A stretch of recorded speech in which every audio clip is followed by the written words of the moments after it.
In today's video, I'm going to talk about the gear that I'm going to be taking when I walk Te Araroa, and that's New Zealand's 3,000 kilometre hiking trail all the way from Cape Reinga in the north of New Zealand down to the Bluff at the bottom of the South Island.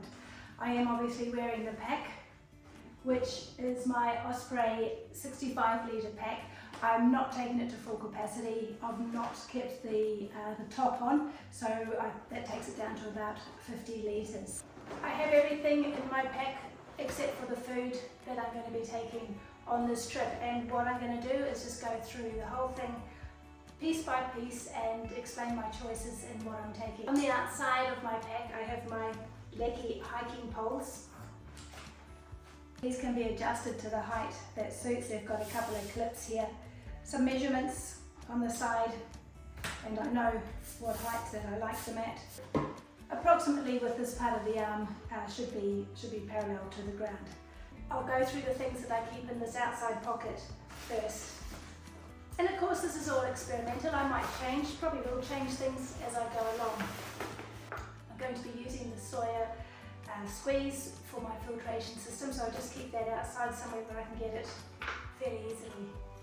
And the next thing that I keep in the outside pocket is my toilet paper in a bag to keep it dry, just in case. The little juice trowel for digging cat holes, leave no trace, and also my wee rag, and this will be clipped to the outside. It's got its own little lanyard on it. The next thing in here is the footprint for my tent. I like to keep this footprint here because as well as it going under the tent at night time, it's quite handy if you want to pull it out just to sit on when you stop for lunch. In the side pockets I keep my slides. So these are my camp shoes. These are some old slides, I've had them for ages. And on the pocket on the other side, a bottle of water, and as well I have a high-vis vest. The reason I'm taking this is in the North Island particularly, there's quite a lot of road walking, and some of those road walks have got a very, very narrow shoulder. I will be putting this on my pack rather than on myself. I didn't want to get a high-vis rain jacket for my pack. I've got a pack cover already, I didn't want to change it. With the help of my dad, this high-vis vest now has a Te Araroa on it, and it'll basically just clip on like that. You can see the high-vis on the front as well, which means when I'm walking towards oncoming traffic, as you do, it will still be seen. Now opening up the main pocket, and my pack liner, I just like a nice lightweight one. This is a good old big black bin liner. I've got the tent on top. Now the stakes and the tent poles are down there. I'm walking with Andrew, so we're going to be sharing the weight of that tent between us, which is why I didn't put those things in. Andrew's also going to be carrying this, and I'll be carrying more of the electronic things. On top is my kitchen bag. I'm a Jetboil fan, got my little Jetboil stash here, and at present it's got a big canister in it, because that's just what I've got. I will be getting the smaller ones as I go along, but first of all I'll use this up. I've got a Chuck's cloth just for wiping up stuff. The footprint, the canister sits on this, the little stove. When I've got the other canister, all the stuff fits inside the Jetboil stash. I love this little stove, it's terrific. I've been using it, this particular one I've had for about 3 years. Because I like a little luxury, so this time I'm not going to be eating out of the saucepan for the whole trip, and I've chosen to take these collapsible cup and plate. So it just pops out like that. Also it's got a lid, that way if I want to leave something to keep hot or if I want to soak something in it, it's not going to get knocked out. And I really love the way these just collapse down to nothing. And this one sits inside the lid of the plate as well. This is my luxury. I'm not sure again if I will take this the whole way. And the lid screws on. And that's my plate. So cup and plate, both with lids. This will be really useful for soaking food. Also in my kitchen bag is a titanium spoon. I have a lighter as well in there, and my pocket knife so I can cut up those avocados. These are the waste pockets. This one on the left contains my personal locator beacon, so that's a safety device, and also cheap as chips, a little wee plastic whistle, which is, again, it's a safety thing. But going back inside, this is my electronics bag, and this is a real hefty weight because I've got my cameras and batteries. That's my power bank. It's 16,000 milliamps, and I do like to take a head torch, my little GoPro camera, and I'm just using going to be taking the tiny little tripod on this one. So this is a lot smaller than I usually take, but again, trying to keep that weight down. This bag is containing my charging cables and my headphones. And in this GoPro bag, my spare batteries for the camera, 4 spare batteries.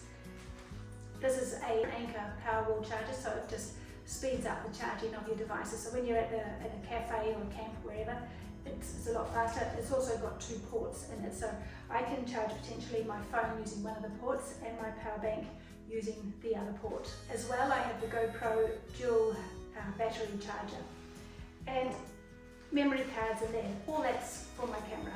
Of course, the other device that I'll be taking is the Garmin InReach Mini 2, and that will be clipped to my shoulder strap on my pack. This is just a bag for my sleeping bag, dry bag, but I don't use it for my sleeping bag.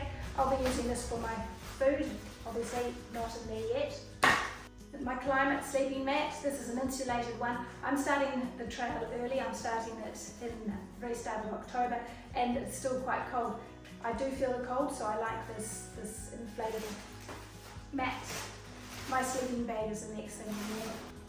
And this is a RAB women's sleeping bag.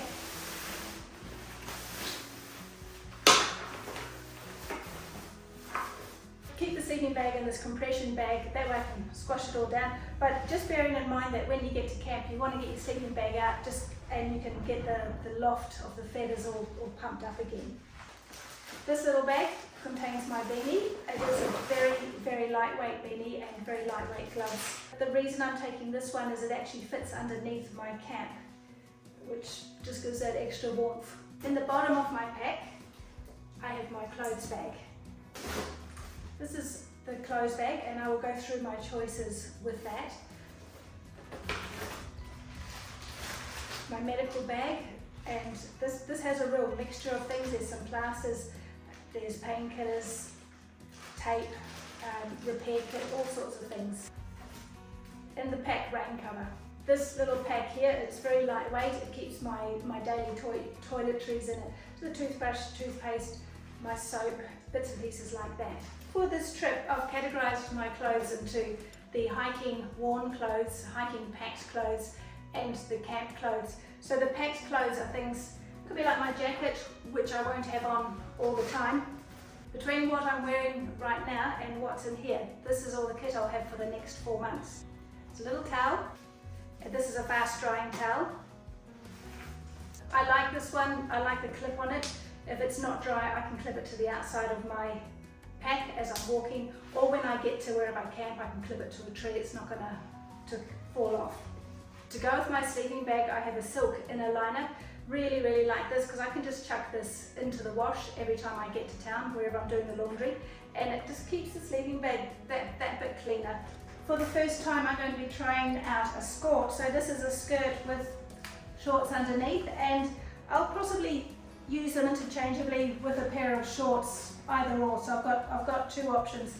I like this, very, very comfortable. There is no real pocket in it. There's a tiny one that maybe you'd put a credit card in, whereas the shorts do have pockets. This is what I'll be wearing when it's cold. I have a base layer on, a long sleeve base layer. Then I have a shirt to keep the sun off me. I like the collar on this shirt, keeps the sun off the back of my neck, and I can also roll the sleeves up and tie them for when the weather does get warmer. Biggest thing is my puffer, icebreaker underlayers, an icebreaker t-shirt,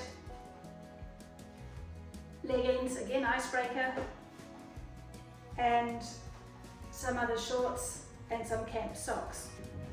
The next item I'll put on if it's cold is this Mons Royale windbreaker. I've had this for years. It is super, super lightweight. I love it. And I love it because when you take it off, you can just scrunch it down to almost nothing. The fact that you zip it up Makes it very flexible as to how you use it. If it's very, very cold, I can then put on this puffer.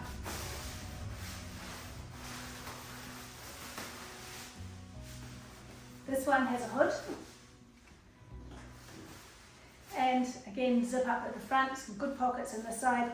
The fabric on here is not going to let any wind come through. It's really miserable. I'll then be putting on the jacket.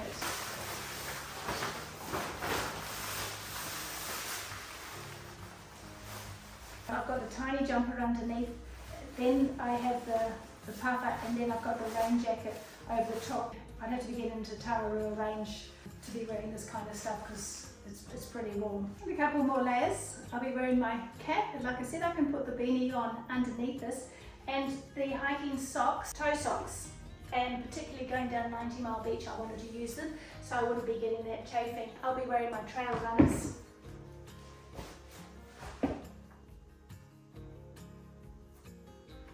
Really like these particular ones because the water drains out so quickly. A great idea to stop wearing boots. This will be what I'm typically hiking in. These are my camp clothes. I may also end up hiking in these shorts. Quite like them. They have a big pocket which fits my phone. I like that because I use the phone a lot for photos. Lightweight t-shirt, and I won't be hiking in the slides, but good for getting around camp. I'll be putting on my leggings on those, sleeping in these for those really cold nights. I have my road ID on. This is an emergency if I am not able to talk for myself.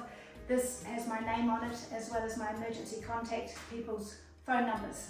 If you would like more information on all of this gear that I'm going to be taking when I walk Te Araroa, head over to my website. You'll find a link on there. That's freewheelingkiwi.com, which will send you through to my membership site, and you'll be able to get all the details over there.